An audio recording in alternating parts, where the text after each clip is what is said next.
Dedi Iskandar atau biasa disebut Dedi Klewang. Saat remaja, ia tinggal di sebuah kampung yang sangat terpencil. Penduduk di kampungnya tidak terlalu banyak, mungkin sekitar 40-60 kepala keluarga. Kampung itu terletak cukup jauh dari pusat kota, bahkan dari kabupaten pun sangat jauh. Untuk menuju ke sana harus melintasi sungai, pegunungan, dan juga pesawahan. Kampungnya memang dikelilingi bukit-bukit, sehingga disebut kampung yang cukup terisolasi. Nah, di sanalah Dedi Klewang dan keluarganya tinggal. Dia sudah berkeluarga, punya istri yang sangat cantik dan dikaruniai seorang anak laki-laki yang umurnya kisaran 6 tahun. Soal pekerjaan, semua orang di kampung itu tahu kalau Dedi Klewang adalah mafia motor. Bahkan warga di sana sudah memaklumi, karena memang bukan hanya Dedi Klewang saja yang merupakan mafia motor. Beberapa orang di kampung itu juga berprofesi sebagai mafia motor. Sesekali mereka mencuri motor dari kota lalu dibawa ke kampung tersebut.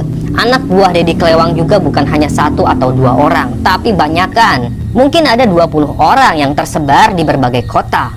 Mereka bertugas untuk mencuri motor. Kemudian motor hasil curian itu akan dibawa ke Dedi Klewang. Nah, si Dedi Klewang ini membayar motor hasil curian dengan harga yang cukup murah. Lalu Dedi Klewang mendistribusikan motor-motor itu ke berbagai wilayah, bukan hanya di kampungnya saja, tapi kampung di kabupaten itu juga menjadi sasaran pasar Dedi Klewang. Dan nyatanya memang banyak orang yang mau beli motor hasil curian. Selama bertahun-tahun Dedi Klewang berprofesi sebagai mafia motor.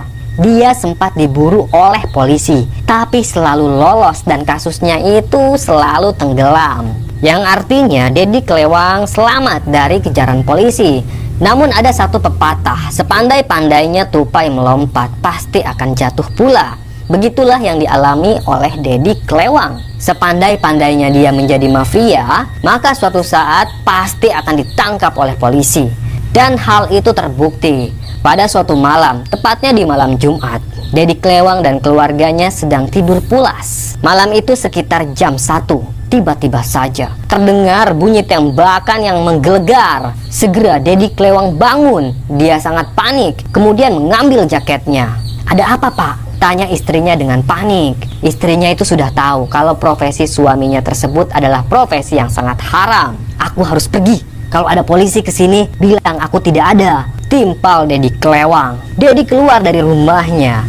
Dia pun lari terbirit-birit. Saat Dedi lari, ada beberapa polisi yang melesatkan tembakan ke arahnya, tapi tidak kena. Dedi hilang begitu saja masuk ke dalam hutan. Para polisi itu mengejar Dedi, tapi tidak dapat. Entah di mana lelaki itu sembunyi. Hari demi hari pun berlalu. Ternyata Dedi Klewang sembunyi di sebuah saung yang cukup butut. Saung itu sudah tidak dipakai oleh masyarakat. Letaknya ada di pesawahan, dan sawahnya juga terletak di lereng bukit, sehingga sulit untuk ditemukan oleh polisi. Nah, selama berhari-hari Dedi bertahan hidup di sana dengan cara memakan apapun yang ia temui. Kalau soal makanan, Dedi tidak khawatir karena di sekitarnya itu banyak sekali bahan makanan seperti singkong-singkong liar, ubi, dan juga kelinci liar. Karena memang di kawasan itu masih banyak sekali kelinci liar, sehingga setiap harinya Dedi memanggang kelinci. Sekitar 2 minggu kemudian, Dedi merasa suasana sudah aman. Akhirnya, dia diam-diam keluar dari persembunyiannya. Dedi Klewang sangat rindu pada istri dan anaknya.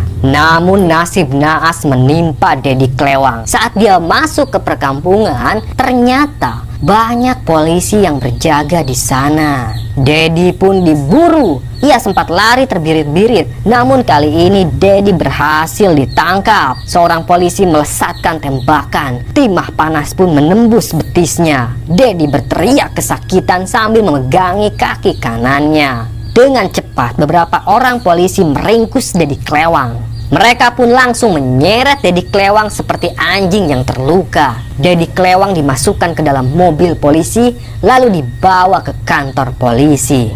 Setibanya di kantor polisi, Dedi Klewang masih menjerit kesakitan karena timah panas masih tertancap di kakinya. Ia pun dibawa ke rumah sakit lalu dioperasi. Timah panas itu berhasil dikeluarkan dari betisnya Dedi. Setelah diperban, Dedi pun dijebloskan ke penjara. Dia terbukti bersalah karena selama bertahun-tahun menjadi mafia penampungan motor haram. Tidak ada hal apapun yang bisa meringankan hukumannya. Dedi dipenjara selama 4 tahun lamanya. Tepat 2 tahun setelah dipenjara, istrinya Dedi minta cerai. Dedi Klewang pun menceraikan istrinya. Wajar kalau istrinya itu meminta cerai karena sudah tidak dinafkahi oleh Dedi Klewang. Yang ada hanya merepotkan saja. Selama 4 tahun lamanya, Dedi Klewang mendekam di penjara. Dan di penjara itu, Dedi selalu terlibat perkelahian. Ternyata di dalam penjara lebih buas daripada di luaran. Banyak sekali geng atau mafia atau preman yang ada di dalam penjara itu, sehingga Dedi sangat tertekan. Di sisi lain, Dedi tidak mau menjadi bawahan para preman. Dia selalu menentang dan tidak mau nurut pada pentolan-pentolan preman yang ada di penjara itu. Bahkan pernah suatu siang, ada preman yang membawa gagang sikat gigi. Gagang sikat gigi itu sudah diasah sedemikian rupa sehingga menyerupai pisau, sangat tajam. Dan kalau ditusukkan ke leher bisa fatal. Si preman yang membawa senjata tersebut mendekati Dedi, lalu langsung menusukkan gagang sikat gigi itu ke punggungnya Dedi. Senjata itu pun menancap, membuat Dedi Klewang teriak kesakitan. Dengan paksa, Dedi Klewang mencabut senjata tersebut. Kemudian dia menusukkannya balik pada leher si preman. Saat itu juga preman tersebut tewas. Dia terkapar tak berdaya di atas lantai, darah bercipratan di mana-mana. Sesaat setelah Dedi membunuh preman itu, segera para preman berdatangan untuk memukuli Dedi Klewang. Untung saja polisi saat itu sigap. Mereka langsung mengamankan para tahanan yang mengamuk tersebut. Dedi Klewang pun selamat, tapi dia dimasukkan ke ruang isolasi. Karena kalau tidak, pastilah para preman itu akan membunuh Dedi Klewang. Akibat perbuatannya itu, hukuman Dedi Klewang pun ditambah selama 3 tahun lamanya.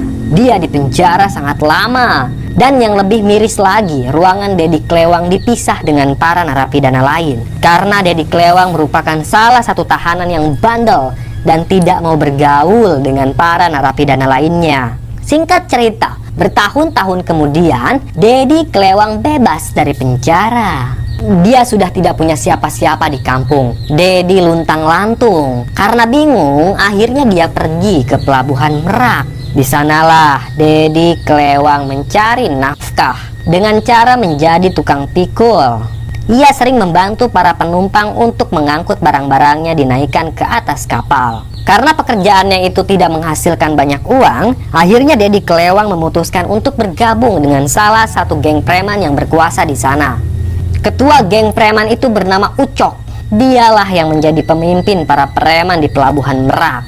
Setiap harinya anak buah Ucok akan berkeliling, baik itu ke pasar ataupun ke terminal, untuk meminta uang keamanan. Dan uang itu akan disetorkan ke Ucok. Sehari-hari Ucok sangat menikmati hidupnya, karena dia tidak perlu kerja keras. Semua anak buahnya nurut pada Ucok. Wajar saja kalau mereka nurut karena Ucok selalu memberi uang pada anak buahnya itu. Istilahnya uang jatah lah. Dan nominalnya tidak main-main. Sehari satu orang bisa dapat 100.000. Nah, karena tergiur, akhirnya Dedi Klewang bergabung dengan gengnya Ucok. Dia menjadi penagih di sana. Banyak sekali toko atau pedagang-pedagang kecil yang diperas oleh Dedi Klewang. Uang itu pun disetorkan pada Ucok. Tapi Dedi Klewang ini sangat berbeda dengan anak buah lainnya. Dia tidak mau terus-terusan ditindas oleh Ucok. Makanya Dedi Klewang mencari cara untuk membinasakan Ucok. Hingga akhirnya dia nekat untuk menghabisi Ucok. Dedi Klewang langsung menyusun rencana untuk menghabisi nyawa Ucok. Malam itu kebetulan Ucok sedang mabuk berat. Dia pulang sendirian sambil membawa botol. Jalannya sempoyongan. Dedi Klewang mengintai dari kejauhan. Kemudian dia lari menghampiri Ucok sambil menebaskan sebuah pisau ke lehernya lelaki itu. Pisau itu berhasil melukai lehernya Ucok. Lelaki itu tidak sempat berteriak. Dia ambruk begitu saja, lalu tewas dengan sangat mengenaskan. Tidak ada saksi mata di sana. Segera Dedi Klewang membuang jasad Ucok ke lautan. Keesokan harinya, jasad Ucok mengambang di pelabuhan. Penemuan jasad tersebut benar-benar menggegerkan warga. Polisi pun berdatangan untuk menyelidiki kejadian tersebut, tapi tidak terpecahkan. Memang sulit mencari siapa pelaku dari pembunuhan tersebut. Nah, setelah Ucok tidak ada, Dedi Klewang leluasa untuk menghasut para preman itu. Sehingga lambat laun para preman di sana menjadi pengikut Dedi Klewang. Memang kalau urusan kepemimpinan, Dedi Klewang ini sangat handal, sehingga mudah bagi Dedi Klewang untuk memimpin para preman di Pelabuhan Merak. Mulai saat itu, Dedi menjadi pemimpin di Pelabuhan Merak. Penghasilannya cukup besar, sehari bisa membawa uang 3-4 juta. Dedi Klewang selalu poya-poya setiap malamnya bersama anak buahnya. Namun seperti kata pepatah, tidak ada kejahatan yang abadi. Hal itu terbukti saat ada salah satu sopir bis yang berani untuk berontak. Nama sopir bis itu adalah Sanusi. Kebetulan dia adalah sopir baru di sana. Sanusi bukanlah sopir sembarangan. Dia adalah jawara di kampungnya. Sanusi mempelajari banyak sekali ilmu bela diri di kampung, seperti Cimande, Ranca Buaya, Tajimalela, dan lain sebagainya. Sehingga kemampuan bela dirinya ini sudah tidak tertandingi. Bukan hanya ilmu luarnya saja, Sanusi juga punya ilmu dalam. Bisa dibilang dia orang kebal. Tapi ilmunya tidak bisa digunakan sembarangan. Ilmu kekebalannya itu hanya bisa digunakan dalam waktu-waktu terdesak saja, dan tidak bisa digunakan untuk kesombongan. Sehingga Sanusi punya akhlak yang memang sangat baik.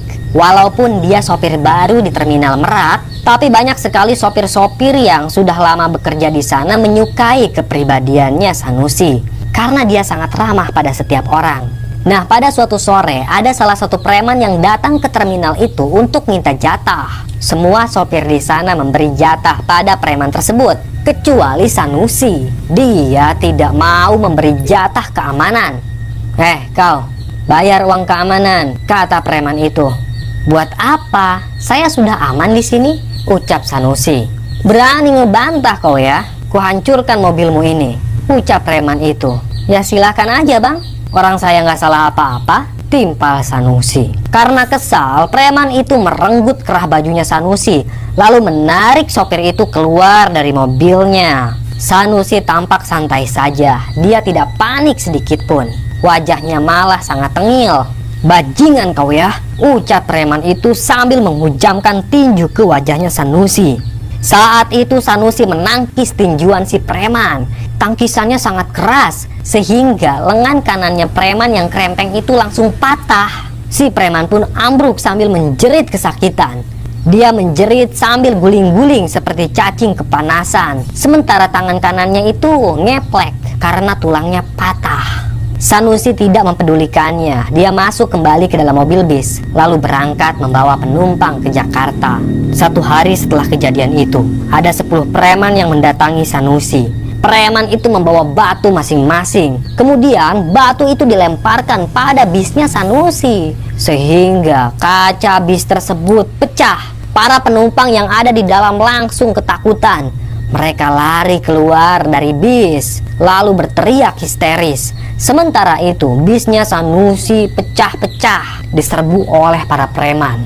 Sanusi ngamuk, dia keluar dari bis sambil membawa 2 batang besi. Maju dari akadieu, mual mundur aing mah, ucap Sanusi dengan bahasa Sunda yang kasar, yang artinya, maju kalian ke sini, saya tidak akan mundur, kata Sanusi.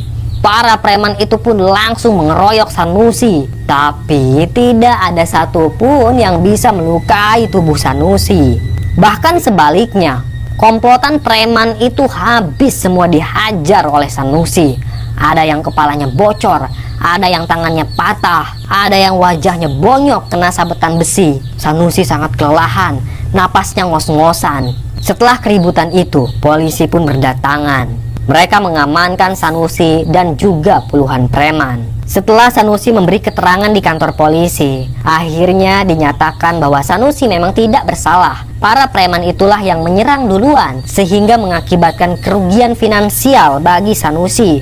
Mobil bisnya Sanusi rusak fatal, kaca mobil bis Sanusi pecah semua. sehingga harus dibawa ke perusahaan untuk diservis. Untung saja perusahaan tidak memecat Sanusi, karena memang itu bukan salahnya. Perusahaan pun memberi Sanusi mobil baru, sehingga Sanusi masih bisa bekerja di perusahaan tersebut sebagai sopir yang membawa penumpang dari Terminal Merak ke Terminal Kalideres. Tapi konflik antara preman dan Sanusi tidak berakhir di sana. Kini giliran Dedi Klewang yang turun. Dia mendatangi Sanusi dengan tangan kosong, lalu menantangnya berduel.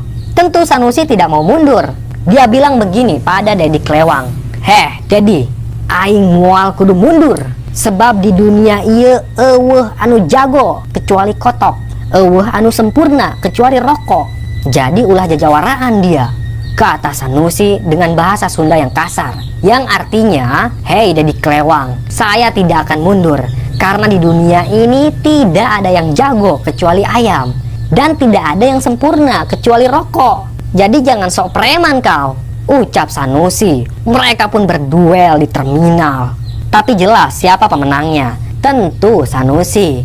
Dedi Klewang tidak berdaya, kaki dan tangannya patah. Kemudian para sopir di sana sudah geram dengan tingkah laku Dedi Klewang. Saat Dedi Klewang sudah tidak berdaya, para sopir yang ada di sana langsung mengeroyoknya habis-habisan. Mereka memukuli Dedi Klewang sampai koma. Untung saja nyawanya masih bisa terselamatkan karena lagi-lagi ada polisi di sana.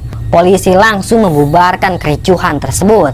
Dedi Klewang pun dilarikan ke rumah sakit. Setelah kericuhan itu, lagi-lagi Sanusi tidak bersalah karena memang dia tidak pernah menantang siapapun. Tujuan Sanusi di terminal hanya untuk mencari nafkah. Tapi sayangnya para preman di sana sangat rese sehingga membuat Sanusi marah. Berbeda dengan nasib Dedi Klewang, dia koma selama 1 bulan. Dan saat dia sadar, Dedi Klewang berteriak histeris karena kaki dan tangan kanannya diamputasi. Ya, dalam perkelahian itu, Dedi Klewang memang sempat patah tangan dan kaki, sehingga tidak bisa diselamatkan. Dia pun menjadi buntung. Begitulah riwayat tentang kebengisan preman di Pelabuhan Merak. Semoga kita semua terhindar dari perilaku anarkis dan juga selalu aman setiap saat.